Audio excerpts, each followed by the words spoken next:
Chapter 8 I soon learned to know this flower better. On the little prince's planet, the flowers had always been very simple. They had only one ring of petals. They took up no room at all. They were a trouble to nobody. One morning, they would appear in the grass, and by night, they would have faded peacefully away.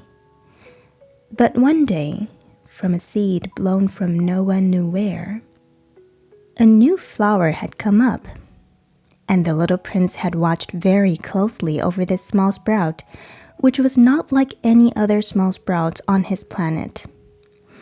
It might, you see, have been a new kind of baobab. The shrub soon stopped growing and began to get ready to produce a flower. The little prince, who was present at the first appearance of a huge bud, felt at once that some sort of miraculous apparition must emerge from it. But the flower was not satisfied to complete the preparations for her beauty in the shelter of her green chamber. She chose her colors with the greatest care. She dressed herself slowly. She adjusted her petals one by one. She did not wish to go out into the world all rumpled like the field poppies. It was only in the full radiance of her beauty that she wished to appear. Oh, yes, she was a coquettish creature. And her mysterious adornment lasted for days and days. Then one morning, exactly at sunrise, she suddenly showed herself.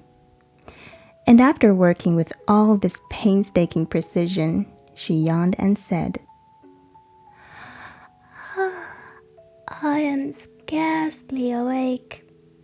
I beg that you will excuse me. My petals are still all disarranged. But the little prince could not restrain his admiration.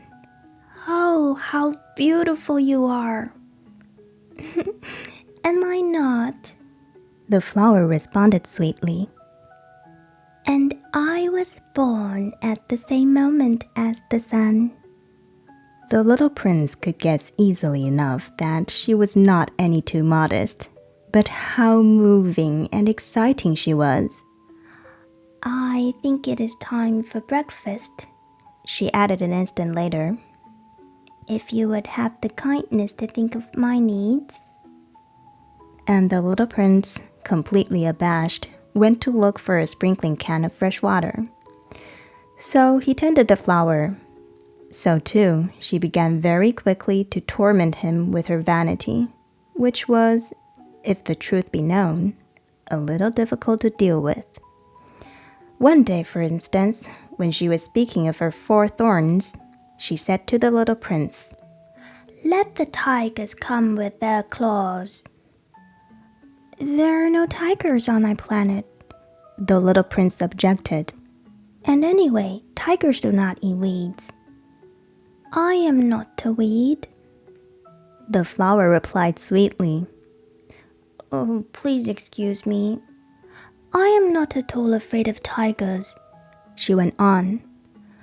But I have a horror of drafts. I suppose you wouldn't have a scream for me. A horror of drafts? That is bad luck for a plant, remarked the little prince, and added to himself, This flower is a very complex creature. At night, I want you to put me under a glass globe. It is very cold where you live. In the place I came from...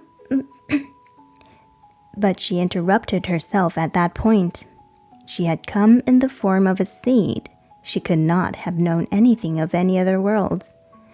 Embarrassed over having let herself be caught on the verge of such a naive untruth, she coughed 2 or 3 times in order to put the little prince in the wrong.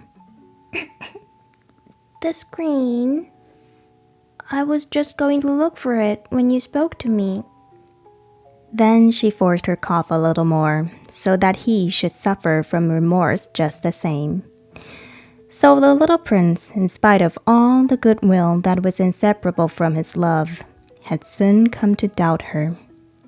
He had taken seriously words which were without importance, and it made him very unhappy.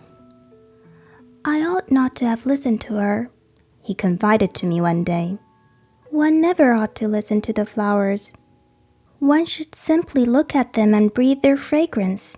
Mine perfumed all my planet, but I did not know how to take pleasure in all her grace. This tale of claws, which disturbed me so much, should only have filled my heart with tenderness and pity. And he continued his confidences. The fact is that I did not know how to understand anything. I ought to have judged by deeds and not by words. She cast her fragrance and her radiance over me. I ought never to have run away from her. I ought to have guessed all the affection that lay behind her poor little stratagems. Flowers are so inconsistent, but I was too young to know how to love her.